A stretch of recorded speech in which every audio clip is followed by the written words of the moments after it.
Hola amigos, amigas de las redes sociales, bienvenidos y bienvenidas al Club de los Desvelados para analizar la política internacional y también la política nacional.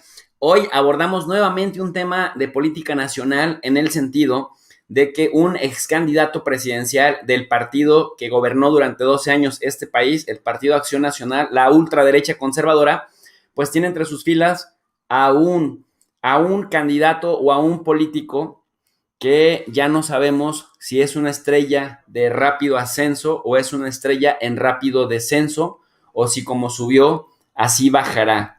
Y nos referimos a Ricky Riquín Canallín, así bautizado en el segundo debate del año 2018, en donde contendía por la presidencia de la República en contra del actual presidente Andrés Manuel López Obrador, del que, dicho sea de paso, se burlaba todos los días y terminó reducido a una vil y vulgar caricatura.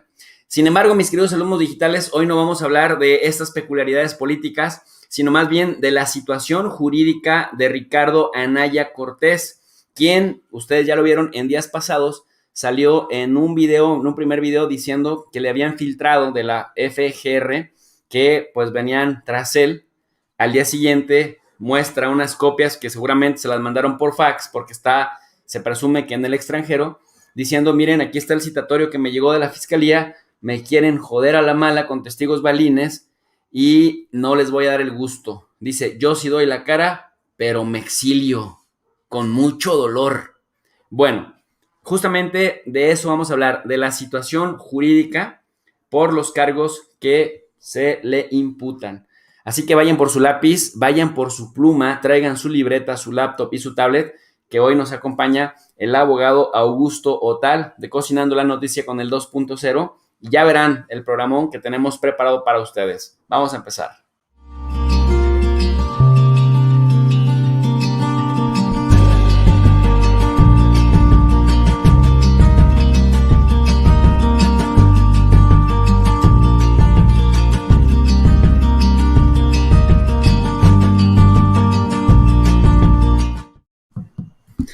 Pues mi queridísimo Augusto, te doy la bienvenida y te agradezco muchísimo que nos cedas parte de tu tiempo. Sabemos que acabas de transmitir en el canal de Cocinando la Noticia con el 2.0 y aún así, pues compartes generosamente tu conocimiento jurídico con el canal de tu profe de Rey y con toda la audiencia. Muchas gracias y bienvenido. No, muchísimas gracias, mi querido Jesús. Como siempre, es un placer estar dando clases, aunque sea a través de YouTube. Hace unos cuantos años también dimos clases. Y mira, la verdad es que este tema lo podemos ver desde el punto de vista inclusive musical. Hay muchísimas canciones que me recuerdan hoy a Ricardo Anaya, como El culpable es él, era el culpable soy yo. O por ahí, ayer estábamos componiendo una canción y se marchó. Y él como exilio, o sea, ya sabes que nos gusta un poquito la música, pero sinceramente a Ricardo Anaya se le pueden complicar el panorama jurídico desde muchas perspectivas, y sobre todo una de ellas es pasar mucho tiempo en Atlanta y no tanto tiempo en México. Mi querido Augusto, quisiera compartir contigo y con la audiencia esto que estamos viendo en pantalla pues que parece una caricatura. Decíamos, Ricardo Anaya de pronto quiere dar una imagen de que es un político serio, aguerrido. Hoy Sergio Sarmiento lo comparó incluso con Nelson Mandela. Diego Fernández de Ceballos le dijo a Rubén Luengas en la Octava Digital que era un sinvergüenza López Obrador por pretender que Ricky Riquín Canallín demostrara su inocencia cuando a todas luces le iban a hacer lo que a Rosario Robles. Y quiero compartirte en lo que dejamos esta imagen congelada ahí para que la gente vaya viendo la rápida ascensión de la estrella política juvenil, de los valores juveniles del PAN, esta reflexión que hace Jesús Lemus Barajas, el periodista que fue encarcelado por 3 años injustamente en la época de Felipe Calderón por haber publicado que la Cocoa Calderón, la hermana del expresidente Calderón, tenía vínculos con la familia michoacana. Esto dice en Los Angeles Times Jesús Lemus Barajas. El ex candidato presidencial y ex legislador del PAN, Ricardo Anaya Cortés, ya es considerado un prófugo de la justicia. Tras su salida del país, ha incumplido con una orden de presentación que le giró la Fiscalía General de la República para que se presentara ante un juzgado del reclusorio norte de la Ciudad de México a fin de responder por los delitos de lavado de dinero y enriquecimiento ilícito que se le imputan. Pero Ricardo Anaya puede que no sea el único ex legislador que sea requerido por la FGR. La red de corrupción que se ha destapado apunta aún en torno a la aprobación de la reforma energética, alude a por lo menos otros 7 exdiputados y ex senadores que formaron parte de una red de corrupción al interior del Congreso Federal. Ricardo Anaya, según lo expresado por él mismo a través de su cuenta de Twitter, anunció desde el pasado sábado que abandonaría el país en calidad de perseguido político del presidente López Obrador, al que acusó de quererlo meter a la cárcel a costa de lo que sea. Solo porque le estorba, dijo, a los planes de la sucesión presidencial del 2024.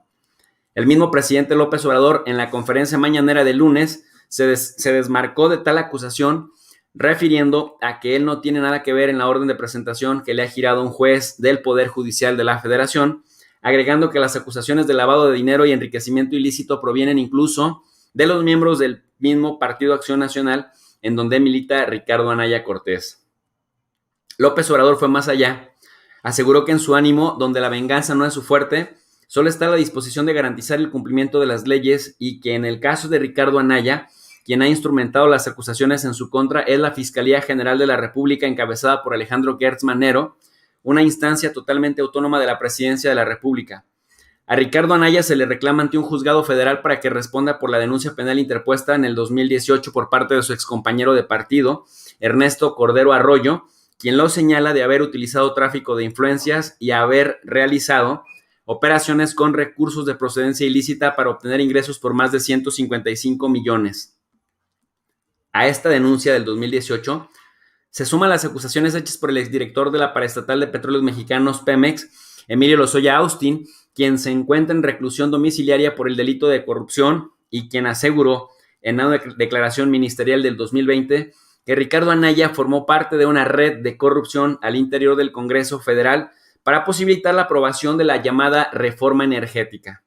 La reforma energética, instaurada durante la administración del presidente Enrique Peña Nieto, es una serie de reformas a la Constitución y a la instalación de leyes secundarias mediante las cuales se permitió legalmente que los recursos energéticos de México, principalmente petróleo, gas y yacimientos mineros, pasaran a manos de empresas privadas.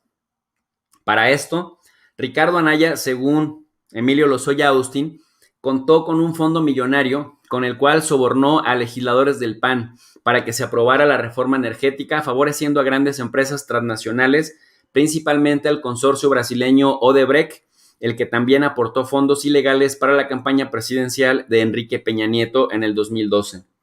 El proceso de corrupción que encabezó Ricardo Anaya al interior de la Cámara Federal de Diputados es equiparable a la corrupción que propició el entonces secretario de la Defensa Nacional, el general Salvador Cienfuegos Cepeda, quien se coludió con miembros del crimen organizado para permitir el libre trasiego de drogas desde México a Estados Unidos.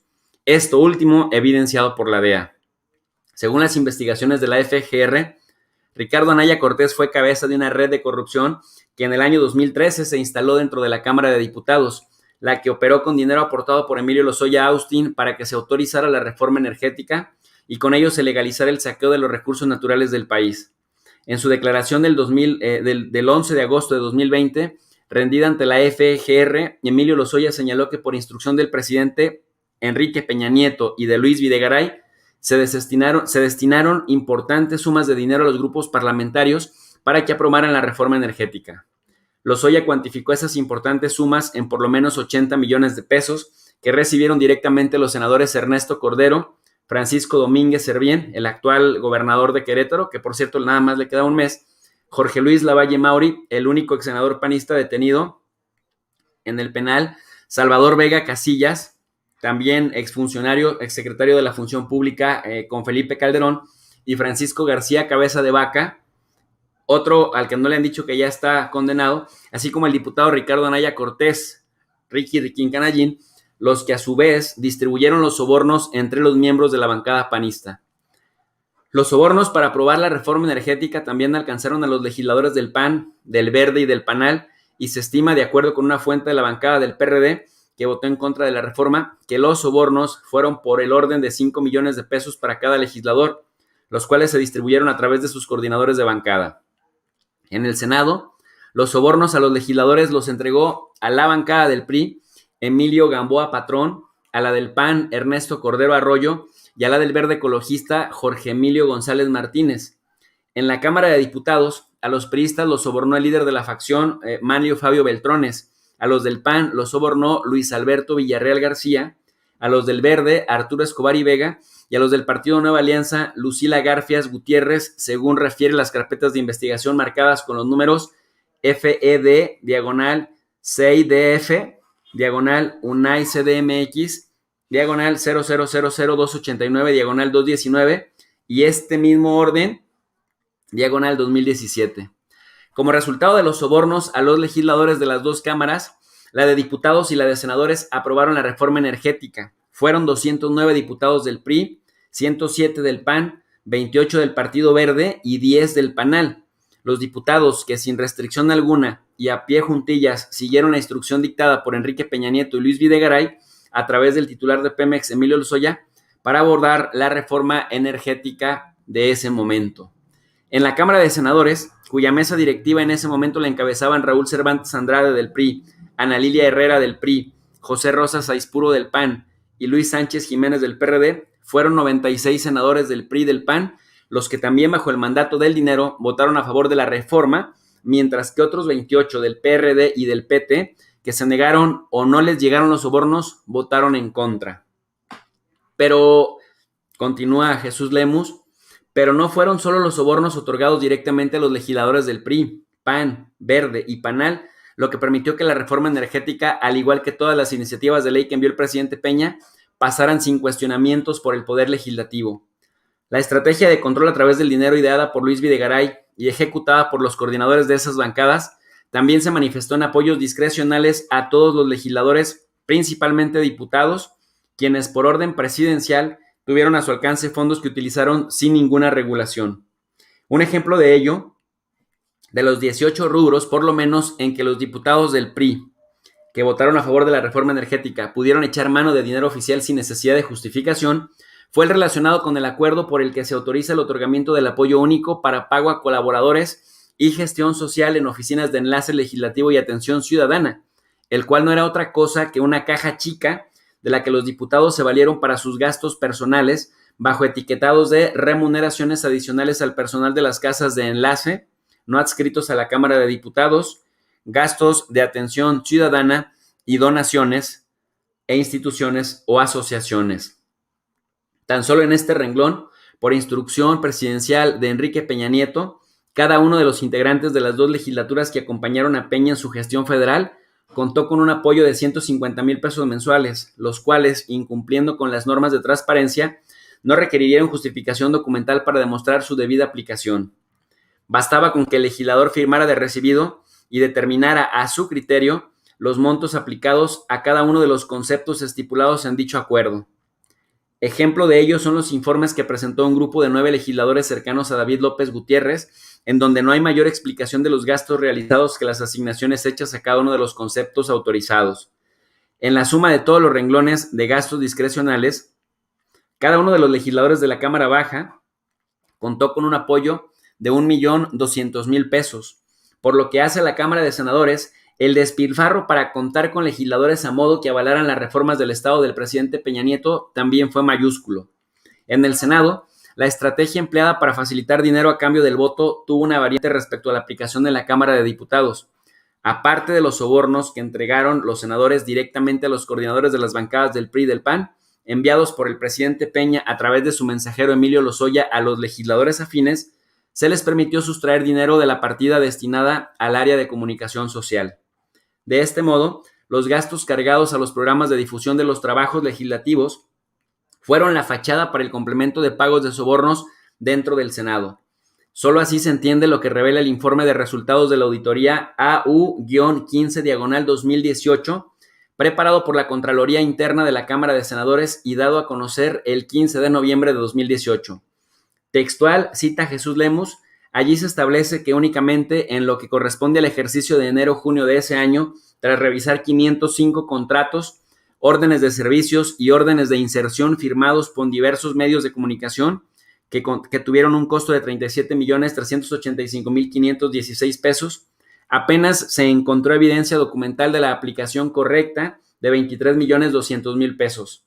Los otros 14,100,000 pesos destinados a esa partida simplemente se desvanecieron. En esa misma auditoría de los fondos destinados a comunicación social del Senado, la penúltima practicada a la legislatura que acompañó la administración de Peña Nieto, la auditoría interna del Senado recomendó mayores mecanismos de control para garantizar la correcta aplicación de los recursos destinados a la publicidad y los servicios informativos del Senado, con lo que hizo patente la falta de transparencia en ese renglón, presuponiendo la forma en que la mesa directiva de la Cámara saqueó los dineros de la publicidad. Durante los 6 años, termina con esto Jesús Lemus, durante los 6 años de gobierno de Enrique Peña Nieto, el Senado manejó un fondo para publicidad de 188.594.979 pesos, que fue más de 2 veces superior al asignado en el gobierno de Felipe Calderón, cuando solo se aplicaron 87.569.918 pesos a los gastos de publicidad en el sector legislativo.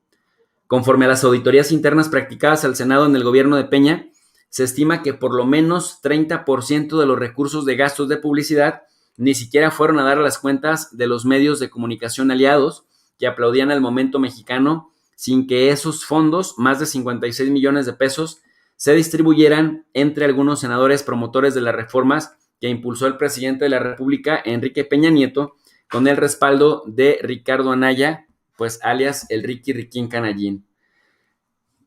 Pintamos la fotografía completa, mi querido Augusto, para que en ese contexto podamos situar el papel que juega Ricky Riquín Canallín, a quien pues lo están acusando particularmente de enriquecimiento ilícito y también, bueno, pues de haber recibido estos sobornos para la aprobación de las reformas.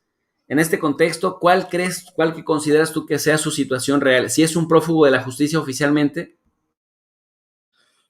Hasta que no se lleve a cabo esta audiencia, todavía no.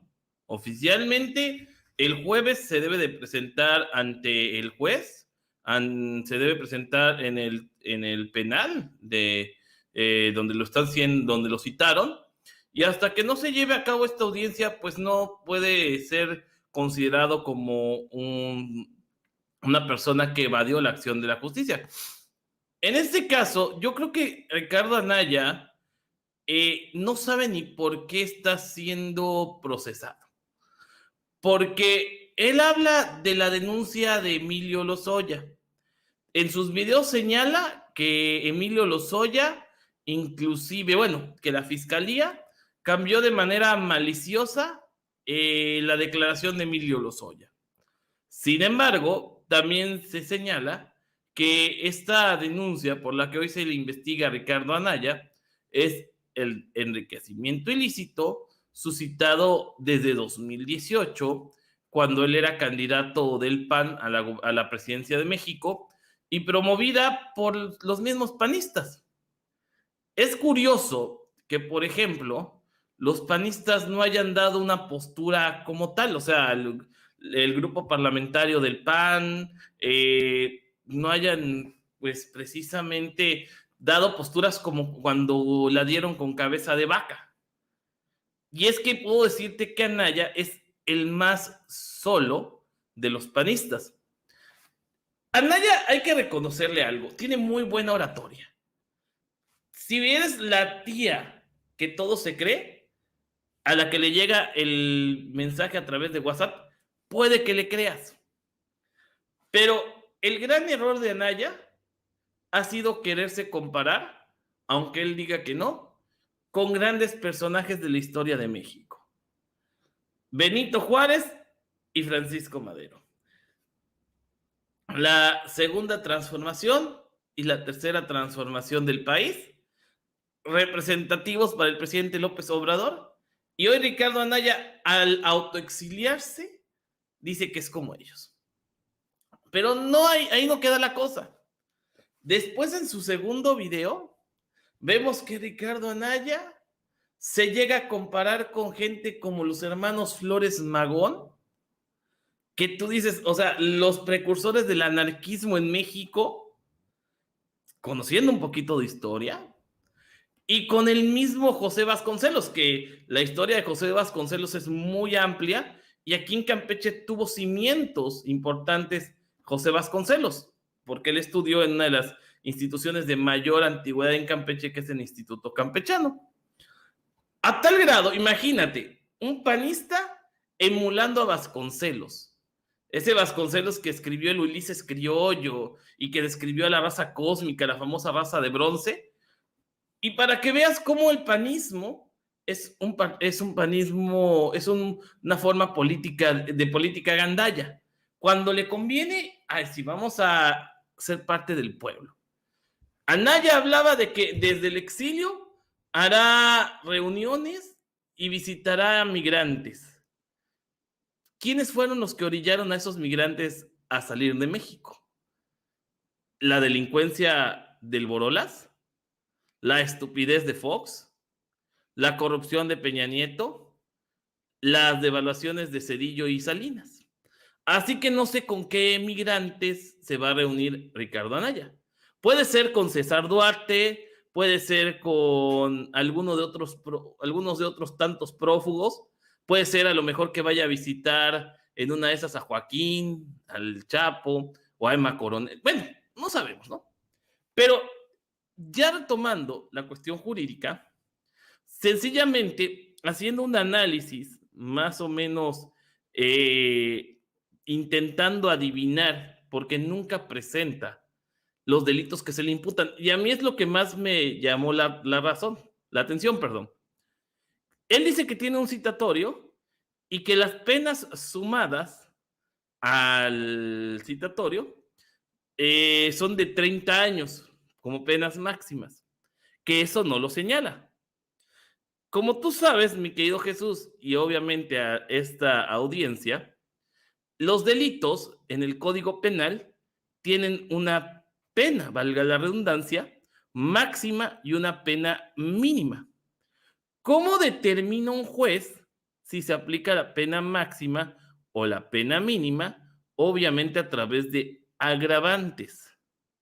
En este caso, por ejemplo, si tenía todas si hubo dolo, si hubo mala intención, etcétera, etcétera. Ricardo Anaya dice que se le sumarían 30 años por los delitos que se le imputan. Eso siempre y cuando el juez considere la pena máxima. Por decirte algo, si Ricardo Anaya fuera vinculado a proceso por los delitos de lavado de dinero, asociación delictuosa y cohecho, porque él era diputado en ese entonces, vamos a dejar a un lado lo de Cordero y vamos a señalar los actos de corrupción de Odebrecht, que creo que son los más recientes, y por los que él está acusando a esta supuesta persecución. ¿Por qué lo digo? Porque él dice, el presidente es el que me está inculpando a través de una declaración maiciada de Emilio Lozoya, etcétera. Entonces, Ricardo Anaya está tomando como referencia las declaraciones de Lozoya. Y dentro de esos delitos encontramos, te digo, lavado de dinero, asociación delictuosa y cohecho. Si sumamos la pena máxima de estos tres delitos, nos darían algo así como 34, 39 años, o sea, ni a los 30. Pero las penas mínimas serían aproximadamente de unos 12 años, aproximadamente. Por eso es que el señor cara de almohada, así medio gangoso, Sergio Sarmiento, ya lo comparaba con Nelson Mandela. Que Mandela se va a estar revolcando en su tumba junto a los hermanos Flores Magón y Vasconcelos, por lo antes explicado. Pero aquí, lo que a Ricardo Anaya le urge es autoexiliarse en Estados Unidos para que pase el tiempo y prescriba el delito. Que eso lo explicamos en la clase anterior. ¿Cuánto tiempo tiene para prescribir cada delito? Por ejemplo, asociación delictuosa. La pena máxima de asociación delictuosa es de 10 años y la pena mínima es de 5.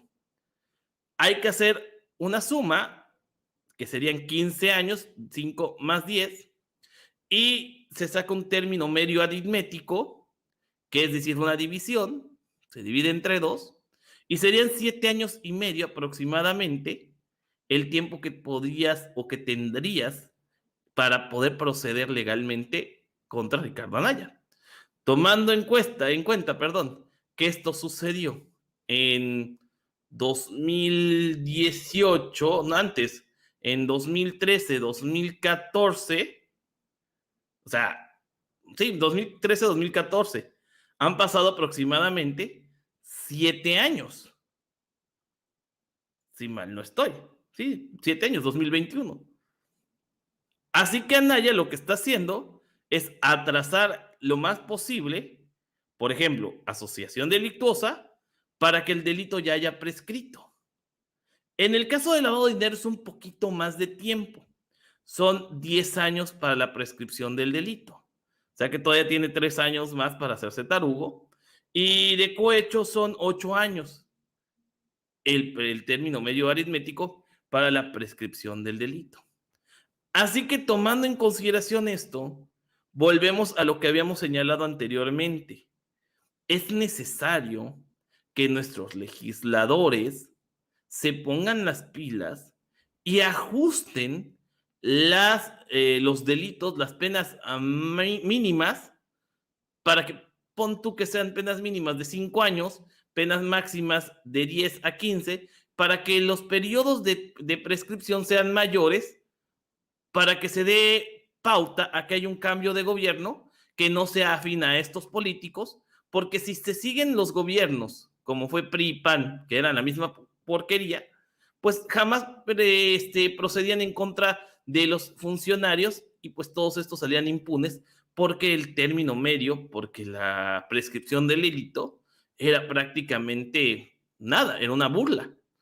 Así que por eso Ricardo Anaya está jugando sus cartas, sobre todo porque recordemos que él ya tiene muchos años viviendo en Estados Unidos, que incluso no me sorprendería si pudiese obtener la nacionalidad de Estados Unidos, y por eso, pues tanta necesidad de foco en este momento. Pero bueno, tiempo al tiempo. Muy bien, mi querido Augusto. Quiero agradecerle a Carlitos Güey, el superchat que nos manda. Dice, el joven brillante de los panistas, pero para robar. Y también le agradezco muchísimo a mi querido Miguel Ángel Díaz, que manda un superchat y dice, buenas noches a todos, saluden banda, gracias por su esfuerzo, teacher, gracias. También le agradezco mucho a Enrique Castillo, que nos manda un superchat y saluda a Fernando Ávila Mora y le dice, estas clases te van a servir mucho para formar tu opinión, gusto tenerte compañero y también como alumno. Pues muchas gracias y gracias a las casi 900 personas que ya nos acompañan, gracias. Te quiero pedir, mi querido Augusto, si nos puedes hacer favor de aclarar nuevamente la diferencia entre cohecho, asociación delictiva, que de pronto parece que se parecen, cohecho con asociación delictiva, y el tema también de peculado con el uso de recursos de procedencia ilícita. Cohechos son los delitos cometidos por servidores públicos beneficiándose de dinero público. Asociación delictuosa se entiende como todas aquellas personas que se reúnen con una finalidad ilícita. Pueden dar de diferentes sentidos. Obviamente, en este caso, haciéndose referencia al enriquecimiento. Enriquecimiento ilícito es obtener una ganancia, obviamente, de situaciones que vulneren el Estado de Derecho.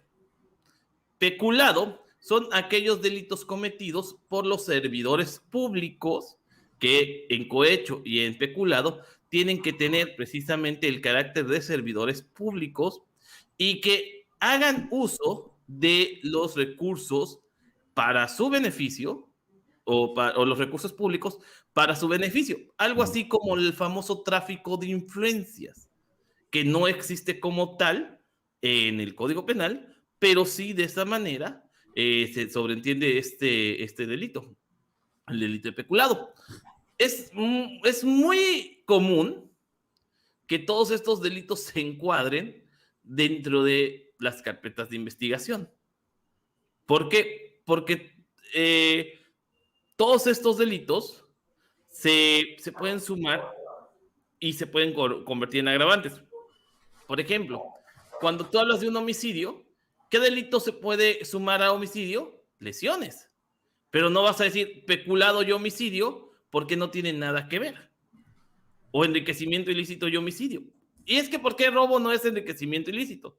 Porque hay, en este caso, en el enriquecimiento ilícito, te estás agarrando de los órganos del Estado o de un tercero. Y en el caso de robo, se da de manera directa con alevosía, ventaja, etcétera, etcétera, etcétera.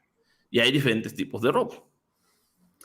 Ok, no, pues muy bien. Espero que la gente que está tomando nota, pues haya notado esto que dijo el abogado, que además es experto en derecho procesal y pues si alguien sabe de esto, pues es justamente el 2.0 de Cocinando la Noticia.